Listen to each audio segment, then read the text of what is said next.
नाव उमेश अवघड आहे. मी एक धनगर समाजाचा एक कार्यकर्ता म्हणून यांच्यासाठी मी काम करतो.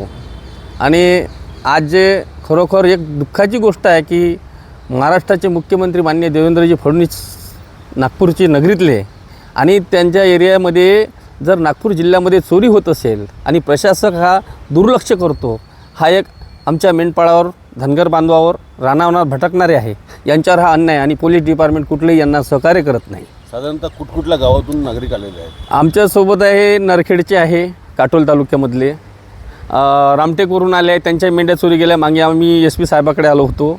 त्यावेळेला अजूनपर्यंत आम्हाला त्या मालमत्ता सर्व पोलीस डिपार्टमेंटनं दाबून मोकळा करून टाकला. तो विषय यांना धमकवल्या जाते त्या ठिकाणी. आत्ता 15 दिवसाच्या आधी बेल्यालासुद्धा मेंढ्या चोरी गेलेला आहे.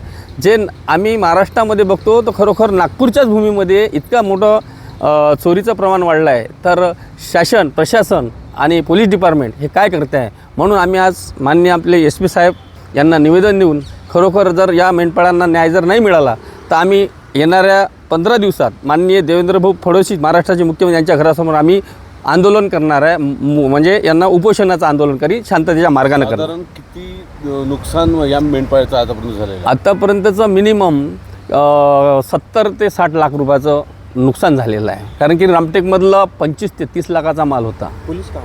पोलिसांकडे हे लोक जातात आणि हे मेंढपाळ आहेत, त्यांचे शिक्षण नसल्यामुळे त्यांचा आवाज दाबतात, त्यांना धमकवतात. रामटेकमध्ये तर पोलीसवाल्यांनी आमच्या चोराला पकडासाठी आमच्याचकडनं 30,000 घेतले होते. परत मग आमचे रामटेक पोलीस स्टेशनने आमचे जे आहे शिवसेनेचे आपले मंत्री महोदय रामटेकचे जयस्वालजी, त्यांनी आम्हाला सहकार्य केलं आणि त्या डिपार्टमेंटला फोन करून आमचे 30,000 आम्हाला वापस दिले.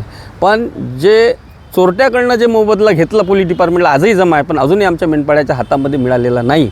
म्हणून आम्ही हे आज जे पाऊल उचललं आहे हे याच्यासाठी आहे की यांना न्याय मिळाला. जर न्याय नाही मिळाला तर आम्ही माननीय देवेंद्रजी फडणवीस यांच्या घरासमोर आमचं शांततेच्या मार्गाचं आंदोलन राहील. एवढंच बोलतो. धन्यवाद. मारुतराव पुंडलिकराव बांबल. काय झालं होतं आपल्याला? आपल्याला ते चोर आले रात्रीचे आणि आपले हातपाय बांधले, दंडू मारले आपल्याला आणि भाले बिछवे दाखवे. त्यानंतर आपली मान फाशीपुरं बांधले त्याने आपल्याला. त्यानंतर त्याने गाडी बोलावली, पिकअप मेंढ्या भरल्या आणि दोघंजणं माझ्यावर भिसभिकून थांबले आणि मेंढ्या भरल्या फुल. 4 जणांना, 2 जणांना गाडीत होते आणि दोघांना ओढत नेले, दोघांना गाडीत टाकले आणि मग गाडी भरल्यावर गाडी सोडून दिली. त्याच्यानंतर अर्धा घंटा माझ्यापाशी थांबले. ते मला अजून त्यानं पक्क बांधून केलं आणि मारणे धमकी दिली. कुएं डाल दे बोले, कुएं डाल दे बोले. मी आता या पे कुवा नाही आहे, या पे बोर आहे अशी धमकी दिली. आणि बांधल्यानंतर अर्धा घंटा थांबले अजून. त्याच्यानंतर मग अर्ध्या घंट्याबाद मी चालले गेले. ते मला फोन विचारे, पैसे विचारे. म्हटलं मला फोन समजत नाही, माझ्याजवळ पैसे बी नाही, मी नौकर माणूस म्हणलं. साधारण किती मेंढ्या त्यांनी घेऊन गेले? त्याने मेंढ्यांना 45 मेंढ्या, 16 बकऱ्या, 31 बकऱ्या नेल्या त्यानं. 61. किती मुद्द्याचा माल आहे? किती? तो माल आहे आमचा 10 ते 15 लाखाचा माल आहे. तो तक्रार केली का पोलीस स्टेशन? काहीच तक्रार केली आम्ही, पण ते रिपोर्ट केली आम्ही, पण ते अजून काहीच समजायला नाही आलं आम्हाला. ते आरोपी पकडले म्हणते, पण ते अजून आम्हाला काही समजलं नहीं द्यायचं. जी नमस्कार, मेरा नाम है लखन रबारी, मैं कच्छ गुजरात रहता हूँ. यहाँ महाराष्ट्र में हमें कई साल से व्यवस्था करते हैं, मेंढपाल है हम. तो ये बेला में चोरी हुई, रामटेक में चोरी हुई, हमको अभी तक 1 रुपया मुआवजा मिला नहीं. हम बार बार पुलिस स्टेशन जाते थे, पुलिस हमको धमका के वापस भेजा देती है कि भाई कुछ मिलेगा नहीं. ये तो हम चोर पकड़ के लाते हैं, जमानत हो जाती है, छूट जाता है, उसके बाद में हमको रिप्लाई मिलता ही नहीं. अभी इसके लिए सरकार से निवेदन है, ये बात का कोई भी निरा उतर करे, हमारे गरीब लोगों को मुआवजा मिले. ये अभी नरखेड़ में जो चोरी हुए वो लोगों गरीब का 15-16 लाख का नुकसान हुआ है. गरीब घर है, उसको भी कोई मुआवजा मिला नहीं. पुलिस स्टेशन कल परसों गए थे, उनको भी धमका के वापस भेज दिया.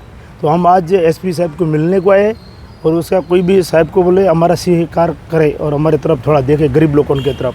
हमारा बाकी कोई ऑप्शन नहीं है. साहब को बोला कि हमारे जंगल से मेंढी चोरी करके लेके जा रहे और वो पुलिस स्टेशन में पकड़ रहे और उनको छोड़ दे रहे जमानतों की. हमको कुछ भी नहीं मिल रहा. 3-3, 4-4 महीने चोरी हो गए, किसी को कुछ भी मिला नहीं. मी मोरेश्वर भुजाडे उमरेडवरून आलेलो आहे. ज्यांच्या मेंढ्या गेल्या ते माझे भाऊजी आहे. त्यांच्या मेंढ्या गेल्या, त्यांना रात्री जीवे मारण्याची धमकी दिली. त्यांचे हातपाय बांधून त्याला विहिरीत टाकतो असं म्हणत होते ते लोक. आणि पोलीस प्रशासन एकदम शांत आहे, त्यांच्याकडून काहीच कारवाई नाही होत आली. आज पेपरला आम्ही न्यूज पाहिली की मेंढपाळ ते चोर लोक भेटले बा, पण त्यांना काहीच हे नाही, त्यांना बोलवलं पण नाही, काही हे नाही, त्यांना मुआवजाचं काहीच हे करत नाही आहे. त्यांच्यामुळे आमचं एकच निवेदन आहे पोलीस प्रशासनाला की त्यांना त्यांच्या मालाची भरपाई देण्यात यावी. धन्यवाद.